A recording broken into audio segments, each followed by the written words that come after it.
3,00,00,000 మంది రాక్షసులు విడిచిపెట్టినటువంటి కొన్ని కోట్ల బాణములను అర్జునుడు ఒక్కడే ఛేదించాడు. అది నిజంగా అనితర సాక్ష్యం.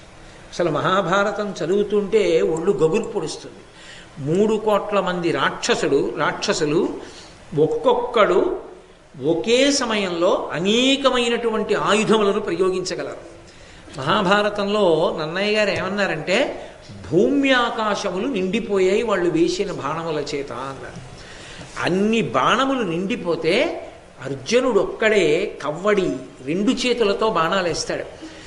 ధనస్సు నిలువుగా పట్టుకుంటాడు, ధనస్సు అర్ధచంద్రాకారంగా పట్టుకుంటాడు. ఎప్పుడు ఏ చేతితో ఎటువైపు నుంచి బాణం తీసి అక్షయ బాణ తోణీరంలోంచి ప్రయోగం చేస్తాడో తెలియదు. 3,00,00,000 మంది చుట్టుముట్టి యుద్ధం చేస్తే ఒక పక్క మాతలి కింద పడిపోయాడు. సారథ్యం చేసేవాడు